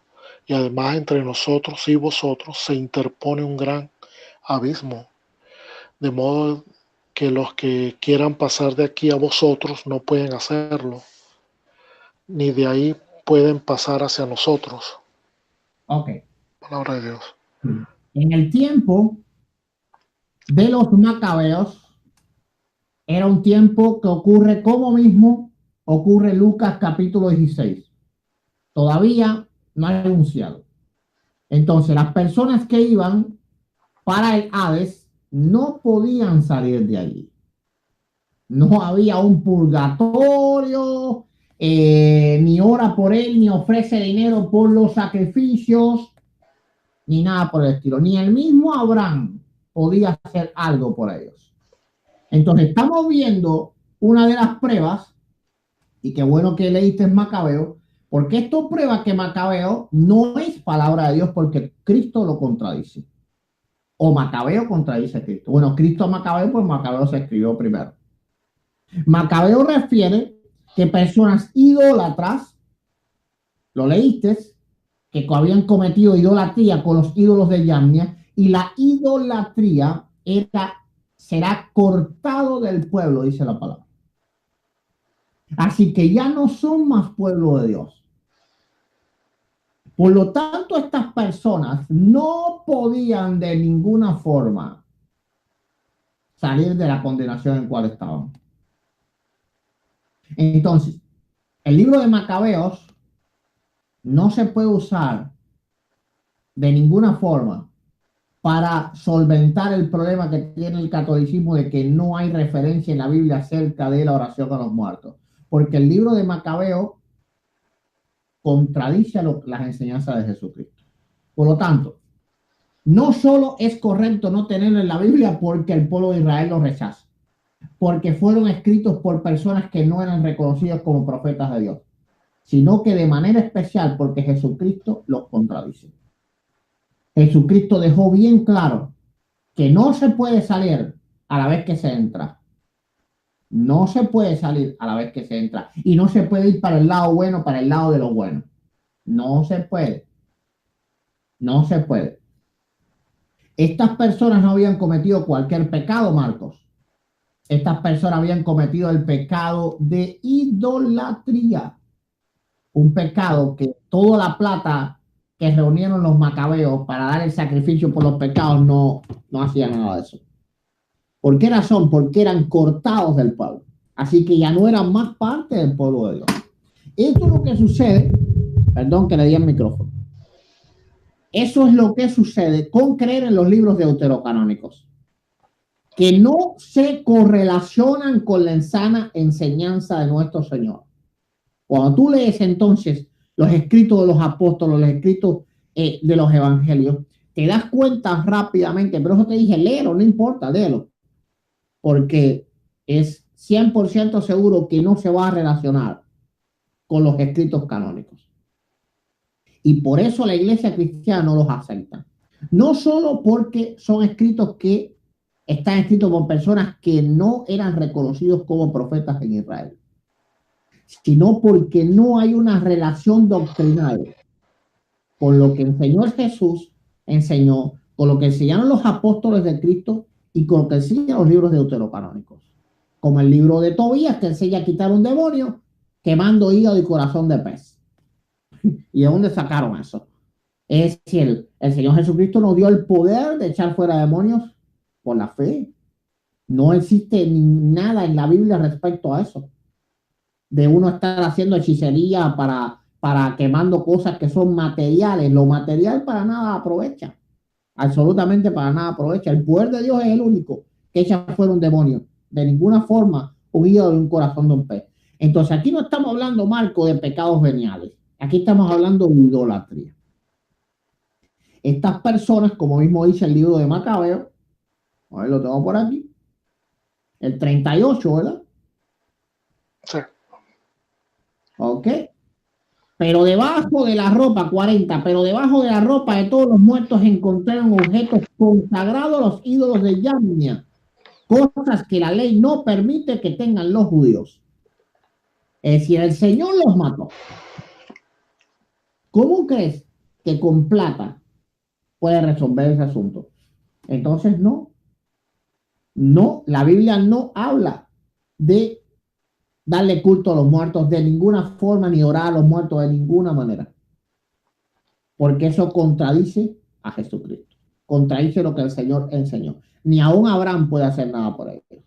Y si Abraham no podía, menos los macabeos, que eran un grupo literalmente sangriento, ¿verdad? Estos no eran profetas como Jeremías, que eran apedreados y soportaban. Estos eran hombres de guerra, o sea, tú lo sabes, ¿verdad? Sí. Ya. Los macabeos eran hombres de armas tomar. Entonces, no estamos hablando de un Elías, ni estamos hablando de un Daniel que permitían. Marco, los santos hombres de Dios se reconocen. Si tú comparas a Daniel con Pablo, vas a ver las mismas personas. Las mismas personas. Entonces, los macabeos no. Los macabeos eran gentes, pues, de armas tomar. Eran literalmente así un ISIS, pero judío. Un ISIS judío. Entonces, este verso no de ninguna forma solventa el problema. Si la Biblia dijera que hay que orarle a los difuntos, yo lo haría. Entonces, si la sola escritura se respetase, no hubiesen divisiones. Porque el Papa y yo nos podíamos sentar y decir, ¿qué dice la palabra? Esto, vamos a hacerlo. ¿Qué dice esto? Vamos a hacerlo. ¿Qué dice esto? Vamos a hacerlo ahora. Como hay tantas diferencias vamos a decir, de intereses dentro de los diferentes grupos religiosos, todos quieren el poder. Los católicos no lo van a ceder, los evangélicos tampoco, los mormones tampoco, los testigos de Jehová tampoco, porque siempre hay dos o tres que le salen bien las cosas y viven como millonarios.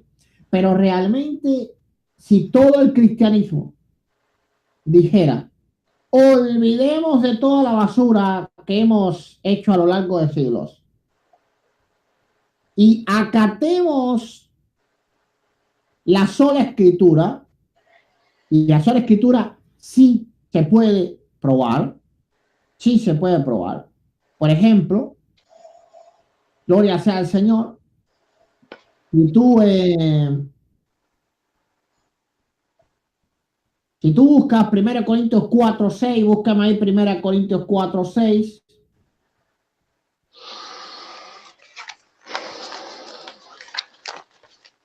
A ver qué dice.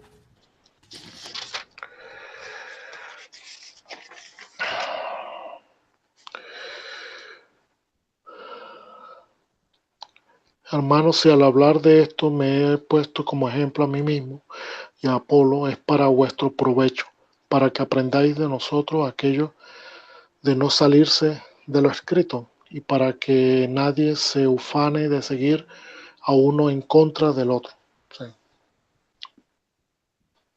Palabra de Dios. ¿A qué nos enseña? ¿A no salirnos de qué? De lo escrito, dice. Ah, ya. Entonces, a veces que los católicos me dicen, búscame la Biblia, ¿dónde está sola escritura? Primera de Corintios 4:6. Hay una referencia directa, no salirnos más allá de lo que está escrito. Eduardo, son la 1 de la noche. Humanamente no puedo seguir, estoy agotado, pero te prometo que esto te lo voy a contestar en la próxima encuentro. ¿Okay? Te lo prometo. Sí, antes de que te despida, déjame decirte dos cositas más, va a ser rápido, 5 minutos nada más, son 2 versos de la escritura.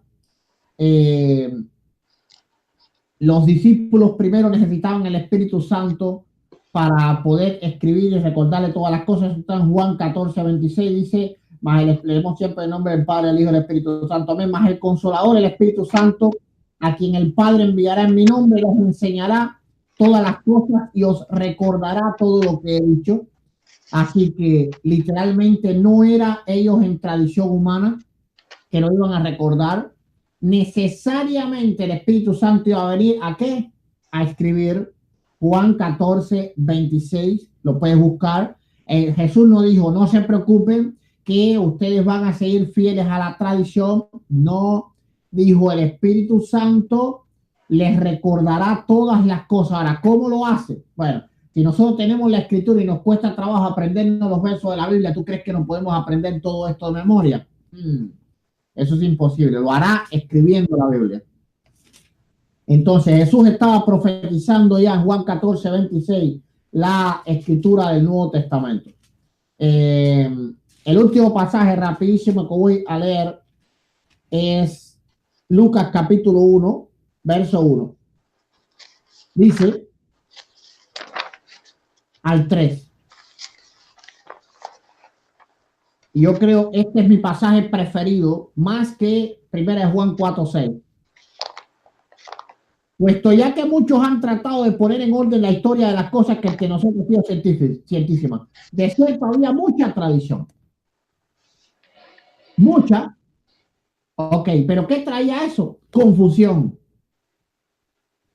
Lucas entiende eso y dice, aquí hay algo mal. Todo el mundo dice algo diferente.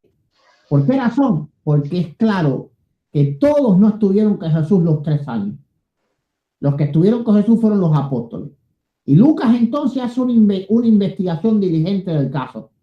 Si Lucas no hubiese aparecido, posiblemente nosotros hubiésemos caído las cosas más estrambólicas del mundo sobre Jesucristo, porque no hubiésemos salido de la sola escritura. Dice el 2, tal como nos lo enseñaron los que desde el principio la vieron con sus palabras y fueron ministros de la palabra. Me ha parecido bien, también a mí, después de haber investigado por diligencia todas las cosas desde su origen, escribírtelas por orden. Oh, excelentísimo Teófilo, el verso 4 es importante, para que conozcas bien la verdad de las cosas en las cuales has instruido. Teófilo era cristiano. Teófilo conocía las tradiciones. De hecho, Teófilo significa amigo de Dios o amado de Dios, significa su nombre. Y en el verso 4 dice que él había sido instruido en todas esas cosas, pero tenía confusión, Marcos. Dice, para que conozcas bien la verdad de las cosas en las cuales has instruido. Entonces, Marcos, cuando tú lees Lucas, cuando lees los evangelios, cuando lees la Biblia, tú estás conociendo bien la verdad, no mal la verdad.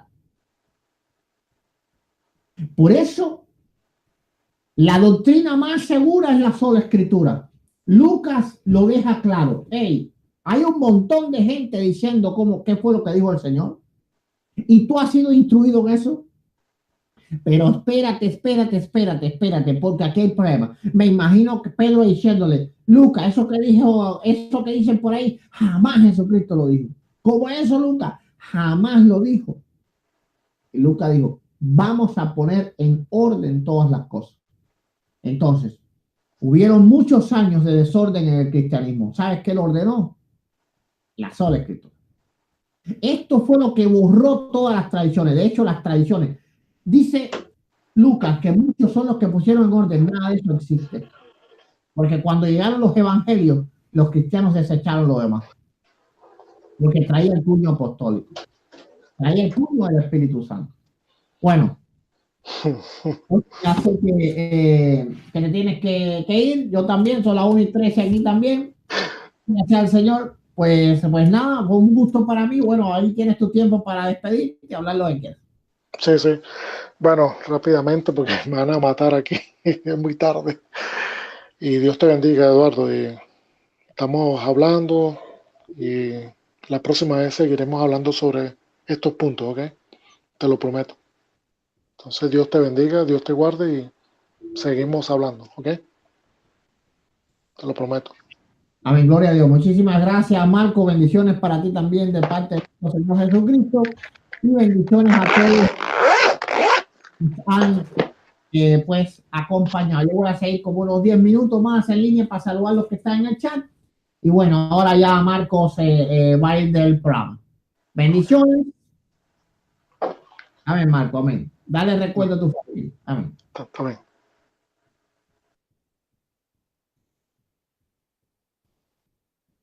Bueno, espero que les haya gustado. Bendito sea el Señor. Vamos a estar viendo ahora el chat.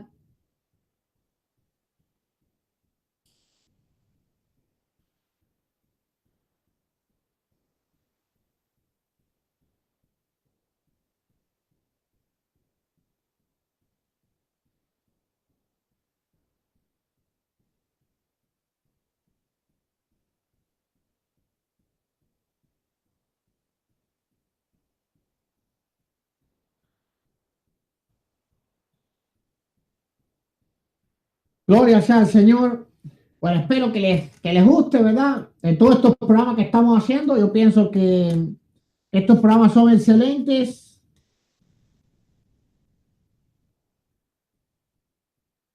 Estos programas son excelentes, gloria sea al Señor. Porque desde un punto de vista que no es el punto de vista del debate, es un punto de vista completamente sin ataque de ambas partes, podemos analizar las cosas sin apasionamiento, vamos a decir así, ni ganadores ni perdedores. Yo creo que esto es lo importante de esto. Dice Pica Alonso, me toca. Bueno, por favor,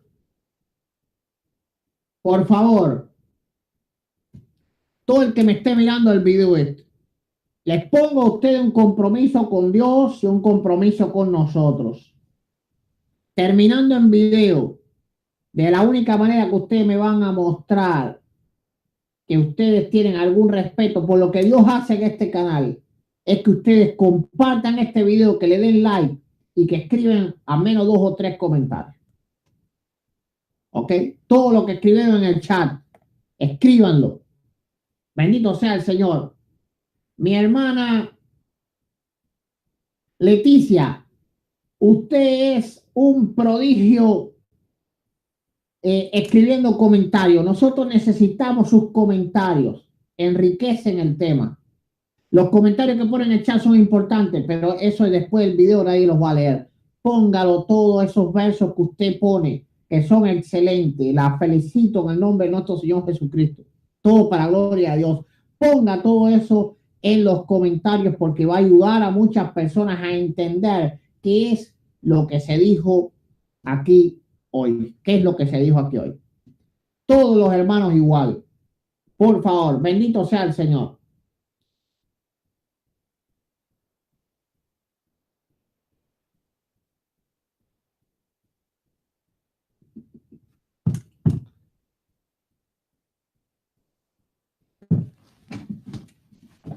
Pongan sus comentarios, enriquezcan el tema, no sé cómo decirlo.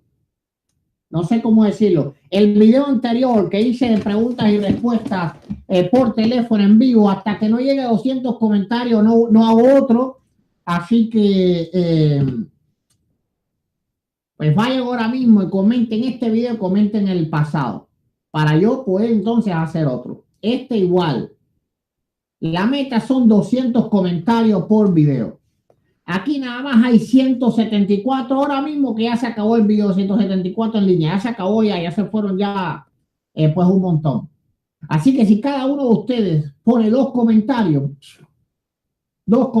nada más, pasamos los 200. Amén. Entonces, le dejo ese compromiso, porque no sé cómo decírselo, a ver si ahora lo hacen. Bendiciones.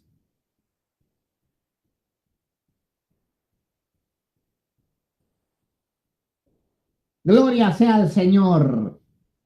Bueno, bendiciones a Ani, Marcos Lorenzo,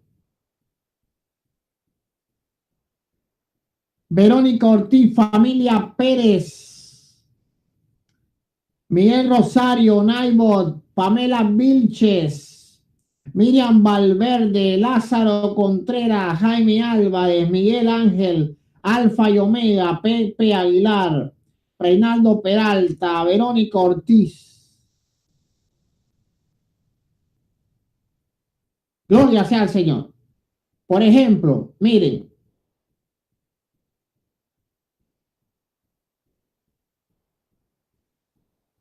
¿Por qué todos no le han dado like al video? Like, es gratis. Es gratis. A ver si a partir del próximo video voy a hacer. Mis videos ya no son gratis. Cuestan un like y un comentario. A ver si dicen, bueno, hay que pagar el like y el comentario. Por favor. Bendito sea el Señor. Yo tengo que perder cantidad del tiempo del video en lo que Marco está hablando y yo compartiendo y compartiendo. Si ustedes son un montón, vamos a trabajar todos juntos.